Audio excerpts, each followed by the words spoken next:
Last year भी questions आए थे, इस साल भी क्वेश्चंस आएंगे। लास्ट ईयर मैंने नीट के 10 दिन पहले 75 इंपॉर्टेंट टॉपिक्स के बारे में बताया था, जिससे 38 क्वेश्चंस आए थे। और इस साल 80 इंपॉर्टेंट टॉपिक्स बता रहा हूँ, जहाँ से 30 प्लस क्वेश्चंस बनेंगे ही बनेंगे। आपको बहुत सारे वीडियोस मिलेंगे जहाँ पर लिखे होंगे कि 25 टॉपिक से 100 नंबर के क्वेश्चन आए, बल्कि ऐसा कभी भी पॉसिबल नहीं है। कभी भी 25 टॉपिक से उतने क्वेश्चन नहीं आ सकते हैं। इसीलिए मैंने 80 टॉपिक्स बनाया था, 75 टॉपिक्स बनाया था, ताकि आपको कोई दिक्कत ना हो और सारे क्वेश्चन आपको वहीं से मिल जाए। ठीक है, तो मैं वीडियो स्टार्ट करने से पहले आपको एक छोटी सी क्लिप दिखाना चाहता हूँ। आप लोग इस क्लिप को देखिए, फिर मैं अपनी वीडियो स्टार्ट करूँगा।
मेजरमेंट क्लास 11 का पहला चैप्टर। ठीक है, उससे आया 2 क्वेश्चन, एक आया एरर का, एक आया रैंडम एरर का। ठीक है, मैंने देखिए क्या किया था। मैंने क्या बोला था क्लास 11 में क्या क्या पढ़ना है, एरर पढ़ना है। ठीक, देख लीजिए, खुद देखिए आप। मैंने क्या बोला था, एरर पढ़ के जाओ, स्क्रूगाज पढ़ के जाओ, वर्नियर कैलिपर। मैंने बस 3 टॉपिक बताया था। एरर से क्वेश्चन आ गया 2 क्वेश्चन। ठीक है, इसमें मैंने बोला था कि मॉडुलस ऑफ इलास्टिसिटी पढ़ना है, तो देखो मॉडुलस ऑफ इलास्टिसिटी का क्वेश्चन आया यहाँ पे। ठीक, आगे देखो, मैंने बोला था सरफेस टेंशन में यूट्यूब कैपिलरीज, और यहाँ देखो फॉर्मूले भी मैंने लिखे हुए थे, वही सेम फॉर्मूला पूछा भी है, इसी फॉर्मूले से लगेगा भी।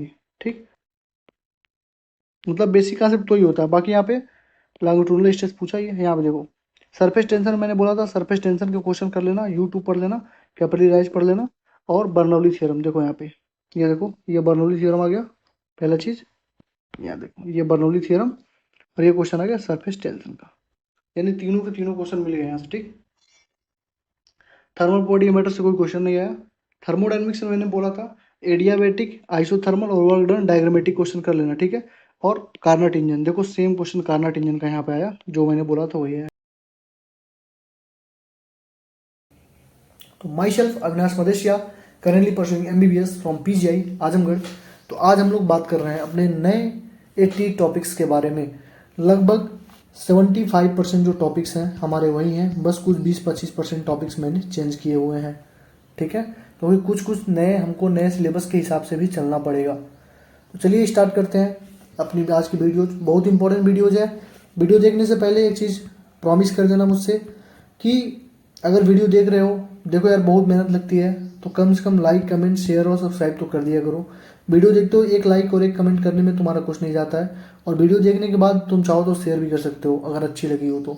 ठीक है, चलो 80 topics, 120 plus marks easily score कर सकते हो। मैं बताता हूँ कैसे। लास्ट ईयर 38 क्वेश्चंस आए थे 75 टॉपिक्स से। उसका प्रूफ अभी मैंने जो क्लिप चलाई थी वहाँ पे आपको मिल गया होगा, या फिर यही वो वीडियो है जहाँ पे मैंने सबसे पहले मैंने ये वीडियो डाली थी 9 मंथ पहले, यानी कि नीट के बस 10 दिन पहले मैंने डाली थी। और मैंने बोला था कि अभी आपके पास 10 दिन है, और इन 10 दिनों में अगर आप एक दिन में 8 टॉपिक भी कंप्लीट करेंगे, 8 टॉपिक्स, तब भी आप ये पूरे टॉपिक्स कंप्लीट कर लेंगे। और यहाँ से 38 क्वेश्चन आए हुए थे, इसका मैंने प्रूफ इसमें दिखाया हुआ था इस वीडियो में। जो टॉपिक बताया था वहीं से आए थे, जो नहीं आया था मैंने उसको क्रॉस कर दिया था। 50 में से 38 क्वेश्चन यहीं से आए थे। एक बार जाकर देख लीजिए, बहुत ही अंडररेटेड वीडियोज है। ठीक है, क्योंकि अच्छी वीडियोस कोई देखता नहीं। ठीक, 10 दिन पहले मैंने बनाया था। अभी की बात यह है कि 180 आउट ऑफ 180 आप कैसे स्कोर कर सकते हो। या तो आप नीट अवतार सीरीज को फॉलो कर लो, जो करा रहा हूँ। ठीक है, देखो कंप्लीट कराऊंगा, बहुत सारे कमेंट आए तो मैं कंप्लीट कराऊंगा, क्वेश्चन प्रैक्टिस भी कराऊंगा। ठीक, या तो 15 इंपॉर्टेंट चैप्टर जो मैंने कल आपको बताए थे वो, और इन 80 इंपॉर्टेंट टॉपिक्स को, यानी 15 चैप्टर और इन 80 इंपॉर्टेंट टॉपिक्स को अगर कर लिया तुमने, तो 160 प्लस कहीं नहीं गए हैं, बहुत इजीली स्कोर कर ले जाओगे। ठीक है, जिसको भरोसा ना हो चैनल का नाम याद रखना, मेडिको होलिक अभी। और लास्ट में जब तुम्हारा पेपर होगा 5 मई को, जब भी हो उसी के दिन शाम में तुम्हें एक वीडियो मिलेगी इस चैनल पे, जहाँ पे सारा कुछ दिखाया रहूँगा मैं कि हाँ ये क्वेश्चन यहाँ से आया है, यहाँ से आया है, ये टॉपिक बोला था यहाँ से आया है। ठीक है, तो चलो यही वो थंबनेल था जो मैंने डाला, तो जो बताया वही आया 2023 में, जो बताएंगे वही आएगा 2024 में, यही वो थंबनेल था। ठीक, चलो क्लास 11 सबसे पहला चैप्टर यूनिट एंड डायमेंशन, उसमें एरर, स्क्रू गाज और वर्नियर कैलिपर और इंपॉर्टेंट डायमेंशन, जैसे इलेक्ट्रिक फील्ड के डायमेंशन पूछ लिया, रेजिस्टेंस के डायमेंशन पूछ लिया। बस यही 3 टॉपिक पढ़ने हैं, ये दोनों एक ही टॉपिक है। ठीक है, एक ही चीज़ ये है, एरर, स्क्रू गाज, वर्नियर कैलिपर और इंपॉर्टेंट के डायमेंशन। ठीक, डायमेंशन निकालना मैंने सिखा दिया यूडीएम में, नीट अवतार सीरीज में ऑलरेडी यूनिट एंड डायमेंशन मैंने पढ़ा दिया है with question practice, JEE mains तक के मैंने क्वेश्चन करवाए हैं। ठीक, chapter number 2 motion in straight line, यहाँ से तुम्हें, इसको बोलते हैं मोशन इन 1D, यहाँ से तुम्हें वेलोसिटी और एक्सीलरेशन अच्छे से देखना है। वेलोसिटी में average velocity, instantaneous velocity, basic integration differentiation, कैसे एक्स से वेलोसिटी निकालते हैं, वेलोसिटी से एक्सीलरेशन निकालते हैं, ये सब। और फ्री फॉल के क्वेश्चन लगाने हैं तुम्हें, फ्री फॉल एक टॉपिक है उससे, और इक्वेशन ऑफ मोशन तुम्हें करने हैं। बस ये 3 चीज़ तुम्हें करनी है मोशन इन स्ट्रेट लाइन से। मोशन इन 2D में तुम्हें हाइट, रेंज, टाइम, प्रोजेक्टाइल के इक्वेशन, यानी एक ही चीज़ है, height maximum, range maximum, time, ये बस 4-5 फॉर्मूले हैं, ये देखने हैं। Conservation of momentum, conservation of momentum, जैसे तुमने गन मारा तो बुलेट तो गई आगे, बुलेट तो गई आगे तो रिक्वायल हुई ना गन, तो उसी को कंजर्वेशन ऑफ मोमेंटम से हम सॉल्व करते। तुमने बम फेंका ऊपर, बम जाके 3 पार्ट में एक्सप्लोड हो गया, तो वहाँ पे कंजर्वेशन ऑफ मोमेंटम के क्वेश्चन बनते हैं और हर साल बनते हैं, तो तुम्हें ये टॉपिक करके ही जाना है। ठीक है, रिवर बोट प्रॉब्लम आसान सा टॉपिक है, दो फॉर्मूले हैं, उससे हो जाएगा तुम्हारा। और डॉट एंड स्केलर प्रोडक्ट मैंने ऑलरेडी बता दिया है तुम्हें, रोटेशनल जब मैंने पढ़ाया था तो उसकी स्टार्टिंग मैंने पढ़ाया था, डॉट प्रोडक्ट और स्केलर प्रोडक्ट। और एंगुलर स्पीड और एंगुलर, ये टॉपिक्स नहीं है, ये सारे फॉर्मूले हैं, तुम इसको टॉपिक भी कैटेगरी में नहीं कर सकते हो। तो angular speed, angular acceleration, dot और scalar product, river boat problem, conservation of momentum और height, range, time, projectile equation. ठीक, मोशन इन 2D में इतना करना है। न्यूटन्स लॉ ऑफ मोशन में तुम्हें सबसे पहले पुल्ली ब्लॉक प्रॉब्लम करना है। पुल्ली ब्लॉक प्रॉब्लम में स्पेशली तीन क्वेश्चन जरूर करके जाना। पहला क्वेश्चन हैंगिंग चैन वाला, कितना चैन लटकेगा। दूसरा मंकी रोप वाला, मंकी कितने वजन का होगा कि रोप टूट जाएगा। और कटिंग ऑफ स्ट्रिंग, धागा कटने पे कितना क्या क्या चेंज होता है। ठीक है, दूसरा है इसमें topic Newton's law of motion, जिसमें से सेकेंड लॉ जो हमारा होता है फोर्स इक्वल टू एम में, ये वाला जो फॉर्मूला है and Newton second law motion में आता है, उसको डिटेल में करके जाना। और फ्रिक्शन का जनरल फॉर्मूला, कब स्टैटिक फ्रिक्शन होगा, कब काइनेटिक फ्रिक्शन होगा, कब रुकेगा, कब चलेगा, बस इतना फ्रिक्शन में। ठीक, chapter number 5 work power energy. Work power energy में आपको वर्क एनर्जी थ्योरम करनी है। ठीक है, इलास्टिक कोलिजन, कोलिजन में वर्क एनर्जी, जो वर्क पावर एनर्जी है उसी में आपको कोलिजन वाला भी चैप्टर मिलेगा। ठीक है, तो कोलिजन में आपको बस इलास्टिक कोलिजन ही करनी है। ठीक है, पावर करनी है और काइनेटिक एनर्जी, पोटेंशियल एनर्जी करनी है। मतलब काइनेटिक एनर्जी, पोटेंशियल एनर्जी का आप फॉर्मूला देख लेना, ग्राफ देख लेना, पावर पढ़ लेना, पावर का formula force dot velocity F dot B B cos theta, और इलास्टिक कोलिजन अच्छे से पढ़ लेना, और work energy theorem in detail पढ़ना। तो इसमें 1 टॉपिक, 2 टॉपिक, 3 टॉपिक, और ये तो फॉर्मूला है, इसको भी 1 टॉपिक मान लो, 4 topic. System of particle in rotational motion से आपको सबसे पहले सेंटर मास पढ़ना है, उसका moment of inertia. Moment of inertia में क्या क्या पढ़ना है, perpendicular axis, parallel axis, torque में नाइफ के जो बैलेंसिंग क्वेश्चन होते हैं वो, और कॉमन एक्सिस के जो रोटेशन और प्रॉब्लम, जिसमें मैंने आपको ट्रिक बताई थी, हाफ I1 I2 अपान I1 प्लस I2 ω1 माइनस ω2 का स्क्वायर। ठीक, और द लास्ट में रोलिंग मोशन आपको करना है। आप बोलोगे भैया रोलिंग मोशन तो डिलीटेड है, लेकिन रोलिंग मोशन डिलीटेड नहीं है, जेईई मेंस में अभी शिफ्ट में क्वेश्चन आया हुआ था, मैंने अपने जेईई मेंस के एनालिसिस वाली वीडियो में दिखाया था। ठीक, और ग्रेविटेशन, चैप्टर नंबर 7 ग्रेविटेशन है, उसमें हमको बस 3 चीज़ पढ़ना है, एस्केप वेलोसिटी और फोर्स और and acceleration due to gravity below and above the earth. Gravitational force का फॉर्मूला देख लो, और gravity acceleration due to gravity ऊपर कितना होता है, नीचे डेप्थ में कितना होता है, उसका फॉर्मूला देख लो। और इक्वेशन ऑफ टाइम पीरियड जो होता है ना, T square directly plus R cube, वो वाली फॉर्मूले देख लो। Mechanical property of solid and liquid दोनों एक साथ है। सॉलिड में बस तुमको एक ही चीज़ पढ़ना है, मॉडुलस ऑफ इलास्टिसिटी अच्छे से पढ़ना। मॉडुलस ऑफ इलास्टिसिटी में क्या होता है, 3 चीज़ आता है ना, रिजिडिटी वाला आएगा, लेंथ वाला आएगा, एरिया वाला आएगा, वॉल्यूम वाला आएगा, सब पढ़ना है। ठीक है, मॉडुलस ऑफ इलास्टिसिटी। उसके बाद लिक्विड में जब तुम आओगे तो वहाँ पे तुमको सबसे पहले सरफेस टेंशन पढ़ना है इन डिटेल। सरफेस टेंशन में जो वर्क डन होता है, बड़े ड्रॉप को, बिगर ड्रॉप को जब तुम छोटे ड्रॉप में तोड़ोगे, तो वो सारे क्वेश्चन करने हैं तुम्हें। यूट्यूब वाले क्वेश्चन करने हैं और कैपिलरी राइज के क्वेश्चन करने हैं। कैपिलरी राइज का जो फॉर्मूला होता है उसके क्वेश्चन करने हैं। बर्नौली थ्योरम में तुम्हें बर्नौली थ्योरम तो करना ही करना है। उसके साथ साथ बर्नौली थ्योरम में 3 इंपॉर्टेंट टॉपिक्स होते हैं। जो हट रूफ वाले प्रॉब्लम होते हैं, झोपड़ी उड़ जाती है, वो प्रॉब्लम, एंगल ऑफ कंटेक्ट अलग से देख लेना और टर्मिनल वेलोसिटी का फॉर्मूला देख लेना। ठीक। Chapter number 10 thermal properties of matter. इसमें तुमको कैलोरीमेट्री देखना है, कितना हीट गेन होगा, कितना is equal to heat loss कितना होगा। न्यूटन्स लॉ ऑफ कूलिंग देख लेना और हीट का ट्रांसफर। हीट का ट्रांसफर क्या होता है, के वाला जो फॉर्मूला होता है, एल के अपन एल वाला जो फॉर्मूला होता है ना, वो हीट का ट्रांसफर का फॉर्मूला है। ठीक है, D Q upon D T equal to K delta L upon T. Thermodynamics में तुम्हें प्रोसेसेस सारे देखने हैं, एडियाबेटिक, आइसोथर्मल, आइसोबारिक, आइसोकोरिक के सारे प्रोसेस देखने हैं। डायग्राम बेस्ड क्वेश्चन देखने हैं कि वर्क डन कितना होगा, जो डायग्राम बनाया होता है ना ऐसे, उसमें वर्क डन कितना होगा। और कार्नोट और हीट इंजन रिलेटेड है, लेकिन करना है क्योंकि ये दोनों किसका एप्लीकेशन है, ये दोनों एप्लीकेशन है किसका, रिवर्सिबल एंड इरिवर्सिबल प्रोसेसेस का। ठीक है, और ये जो चैप्टर है, ये जो टॉपिक है, ये हमारा यहाँ पे है, तो ये हटा नहीं है, इसलिए इसको करना ही करना है। 4-5 फॉर्मूला याद कर लेना। ठीक। काइनेटिक थियरी ऑफ गैसेस में तुम्हें आइडियल गैस इक्वेशन करना है। मीन प्री पाथ का फॉर्मूला अभी मैंने इलेक्ट्रिक फील्ड में भी, करंट इलेक्ट्रिसिटी में भी ये फॉर्मूला पढ़ाया था मैंने, ये करना है। और स्पेसिफिक हीट कैपेसिटी यानी degree of freedom, gamma, monoatomic, diatomic, triatomic के लिए वो देखना है। ठीक। Chapter number 13 simple harmonic motion. इसमें वेलोसिटी, एक्सेलेरेशन, एनर्जी किसका, एसएचएम का। ठीक है, ये करना है। और सिंपल पेंडुलम में तुम्हें टाइम पीरियड देखना है और सीरीज और parallel combination of spring constant. यानी सिंपल पेंडुलम का जब भी क्वेश्चन पूछेगा तो वहाँ पे टाइम पीरियड पूछ लेगा और सीरीज और parallel combination of spring constant तुमको अलग से करना है। जैसे होता है ना कि के है सीरीज में जुड़ा हुआ है, ऐसे एक के जुड़ गया, फिर एक के यहाँ पे है, तो सीरीज में के इक्विवेलेंट कितना होगा, पैरेलल में कितना होगा, बस वही देखना है। ठीक। बेस में as usual open and close organ pipe, इसके बाहर कहाँ कोई क्वेश्चन आता है। बीट्स देखना है और लैप्लेस करेक्शन देखना है। लास्ट वाले में मैंने डॉपलर इफेक्ट भी दिया था, डॉपलर इफेक्ट नहीं करना है क्योंकि हट गया है सिलेबस से, तो बीट्स में तुम डायरेक्ट कर सकते हो। बीट्स, लैप्लेस करेक्शन और open and close organ pipe. तो क्लास 11 हमारा खत्म हो गया। टोटल हो गए 41 टॉपिक्स हो गए और प्लस कुछ सब टॉपिक्स हो गए, छोटे छोटे फॉर्मूले वगैरह। ठीक। Class 12 electric charge and field chapter number 1, ये मैंने उसमें तुम्हें नीट अवतार सीरीज में ये मैंने करा दिया है। ठीक। तो यहाँ पे तुम्हें डाइपोल पढ़ना है, गास लॉ पढ़ना है और इलेक्ट्रोस्टैटिक फोर्स और फील्ड पढ़ना है। अगर मैंने लिख दिया इलेक्ट्रिक फील्ड, इसका मतलब हर जगह का फील्ड, जैसे लाइन चार्ज की वजह से, सीट की वजह से फील्ड, स्फीयर पे अंदर बाहर जहाँ पे है, फील्ड का मतलब सब कुछ, फोर्स का मतलब सारा फोर्स। ठीक है, इलेक्ट्रिक फील्ड का मतलब हो गया field due to ring, force due to ring, सब कुछ पढ़ना है, इसका मतलब ये होता है। ठीक है, ऐसा नहीं फोर्स का मतलब फॉर्मूला तुमने पढ़ लिया के q n q two upon r square, तभी उसने पूछ लिया मीडियम में, तो मीडियम में तुम गायब हो गए, मीडियम का फॉर्मूला ही नहीं मालूम है तुम्हें, तो सब कुछ पढ़ना है। गास लॉ में स्पेशली क्यूब वाले प्रॉब्लम तुम्हें करने हैं और एप्लीकेशन ऑफ गास लॉ ये देखने हैं तुम्हें।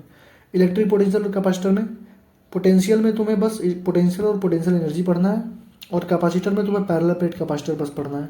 पैरेलल प्लेट कैपेसिटर में क्या क्या, combination of capacitor, energy of capacitor, कितना एनर्जी लॉस्ट होता है, मैंने बताया था ना, हाफ C1 C2 अपान C1 plus C2 B1 minus B2 का स्क्वायर, ये सेम होता है हाफ I1 I2 अपान I1 plus I2 omega 1 minus omega 2 का स्क्वायर। ये एक्सिस ऑफ रोटेशन वाले का सेम तो फॉर्मूला है, ये कई बार सिखा चुका हूँ मैं। तो connecting and disconnecting of battery, ये भी मैंने बताया था तुम्हें इन डिटेल। तो ये चैप्टर भी हमारा नीट अवतार सीरीज में कंप्लीट हो चुका है।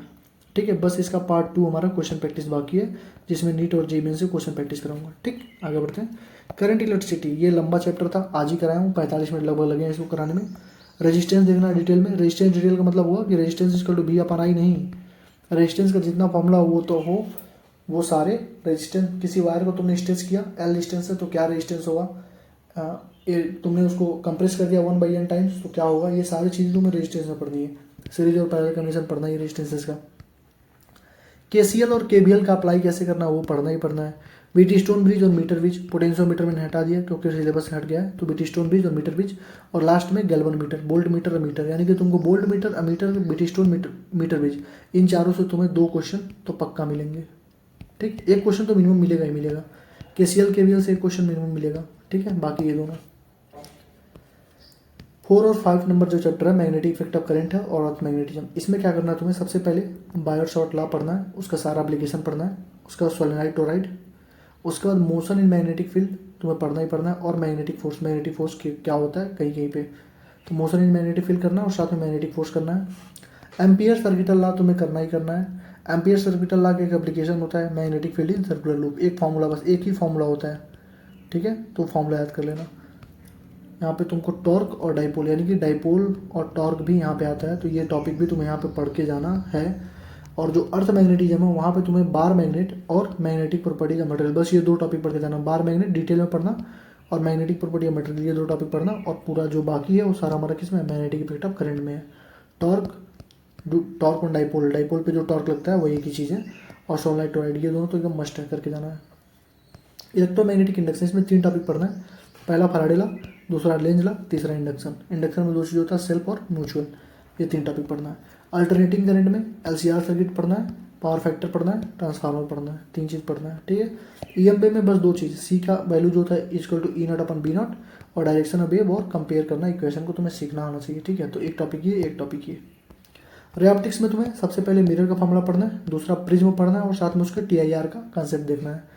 टेलीस्कोप पढ़ना है तुम्हें ऑप्टिकल इंस्ट्रूमेंट में। और लेंस में तुम्हें पढ़ना है combination of lenses, silvering of lenses, cutting of lenses, lens in medium.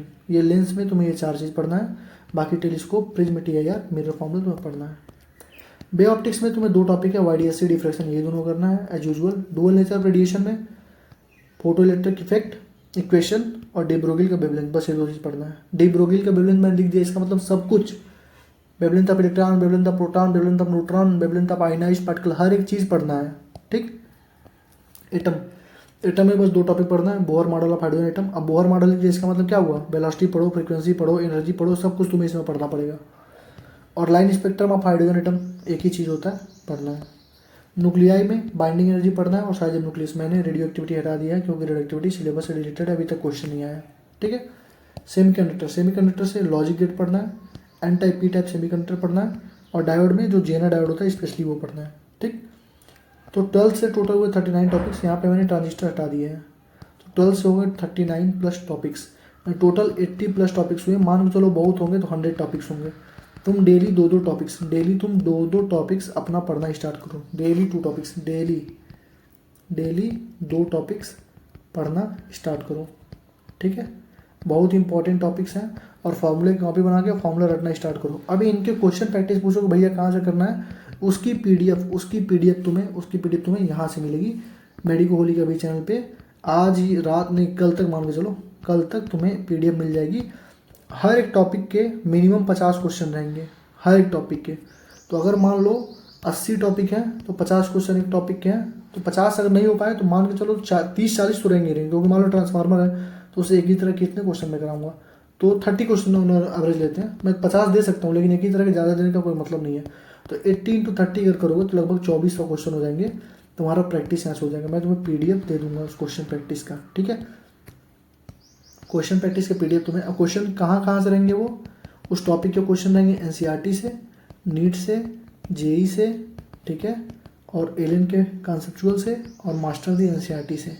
इतने सारे जगहों से मैं क्वेश्चन उठाऊंगा और तुम्हें एक जगह कन्वर्स करके दे दूंगा। क्वेश्चन प्रैक्टिस करना। तुम्हारा इतना मेहनत मैं कर रहा हूँ तो तुमसे बस एक चीज़ कहूँगा, इस चैनल को शेयर जरूर करना अपने दोस्तों के साथ। कोई एक वीडियो की लिंक उनको भेज दो, कोई एक पीडीएफ उनके पास भेज दो, उनसे बोलो कि यहाँ इस चैनल पे आएँ देखें, नहीं तो लेट हो जाएगा, फिर अगले साल कोई मतलब नहीं है, ठीक है। टेलीग्राम चैनल ज्वाइन कर लो, मेडिको होली अभी चैनल का हमारे नाम है, ठीक। और ये देखो हमारा नीट अवतार सीरीज में पूरा फिजिकल केमिस्ट्री मैंने पढ़ा दिया है। और इतनी गारंटी मैं ले रहा हूँ कि एक क्वेश्चन इस नीट अवतार सीरीज के बाहर अगर तुमने दिखा दिया तो मुझसे आगे मिल लेना एक बार। इस सीरीज के बाहर एक क्वेश्चन तुम्हें फिजिकल केमिस्ट्री में नहीं मिलेगा। सारे कंसेप्ट तुम्हें 30 से 35 मिनट में करा देता हूँ। उसके साथ सारे एनसीईआरटी क्वेश्चन, सारे नीट के पीवाईक्यू, सारे एग्जाम्पलर क्वेश्चन मैं वो भी करा देता हूँ। उसके बाद भी जो टॉपिक्स बच जाते हैं उसको हाईलाइट कर देता हूँ एनसीईआरटी में। उसके बाद वो क्या पूछेगा, कुछ भी उसके पास बचता ही नहीं पूछने के लिए। एनटीए के बाद जो भी कंडक्टिंग बॉडी है, ठीक है। तो लाइक, कमेंट, शेयर, सब्सक्राइब करना मत भूलना। बहुत मेहनत लग रही है यार, मतलब मेरी समझ लो सेकेंड ईयर की पढ़ाई डिस्टर्ब हो रही है इससे, बट नीट तक मैं लगाऊं ताकि कुछ लोगों का सिलेक्शन हो जाए। और सिलेक्शन जरूरी भी उनका होना, क्योंकि बहुत दिनों से तैयारी कर रहे हैं, ठीक। तुम भी अपनी सिलेक्शन ले लो। हर साल भटकने की कोई जरूरत नहीं है। दीदी भैया को चक्कर मत पड़ो, बार बार कह रहा हूँ। और ज़्यादा पढ़ोगे तो फिर वही दिक्कत है। एक हफ्ते में सोच रहा हूँ एक दीदी भैया को उठा लूँगा, जैसे लास्ट बार उठाया था ना, एक को सारा कच्चा चिट्ठा खोल दिया था। तो ऐसे सोच रहा हूँ 1-2 को और उठाता हूँ, क्योंकि यार बहुत ज़्यादा मतलब अत्य कर दिए यूट्यूब पे। हर 2 दिन में स्ट्रेटजी, हर 2 दिन में स्ट्रेटजी। अभी एक स्ट्रेटजी देख के बच्चा मोटिवेट हो रहा पढ़ने, तब तक फिर 3 दिन में एक स्ट्रेटजी आ जा रही है, फिर बेचारा परेशान हो गया। तो बच्चे की भी कहीं ना कहीं गलती है, और जो सिखा रहा है उसकी तो बहुत ज़्यादा गलती है। तो जो सिखा रहा है क्यों ना उसी को ख़त्म कर दिया जाए। तो सोच रहा हूँ टाइम निकाल के इन्हीं लोगों पे थोड़ा सा मेहनत किया जाए। एक हफ्ते में एक लोग को मैं उठाने की मतलब एक्सपोज करने की कोशिश करूँगा। तो उसमें तुम्हारा सपोर्ट नेसेसरी होगा, क्योंकि स्पैमिंग करने वाले बहुत ज़्यादा हैं। तो स्पैमिंग का जवाब तुम ही लोगों को देना है। बट ये मैं ये नहीं कहूँगा तुम अपनी पढ़ाई छोड़ के दो। 2 मिनट 3 मिनट के लिए वीडियो के नीचे आ जाना एक बार, क्योंकि यार मैंने अभी उम्मीद वाले पे वीडियो बनाई थी ना, देखो कितना ज़्यादा हेट मिला था मुझे। बट रियलिटी वही है, उम्मीद वैसे सिलेक्शन नहीं होने वाला है। अगर तुम जीरो हो या तुम्हारा जीरो अगर हो तो तुम पढ़ के उससे नंबर अपने बढ़ा सकते हो, ठीक है। कोई तुम्हारा बैकलॉग है उससे अपना कंप्लीट कर सकते हो, 3-4 चैप्टर का बैकलॉग हो तो कर सकते हो। लेकिन अगर तुम ये कहो कि भैया मैं उम्मीद सीरीज से मैं 10-10 घंटे के लेक्चर देखूँ रोज़ और उसी के करूँ, तो कुछ लोग कह रहे हैं कि भैया आपने बोल दिया 3 लेक्चर होंगे, एक ही लेक्चर हो रहा है।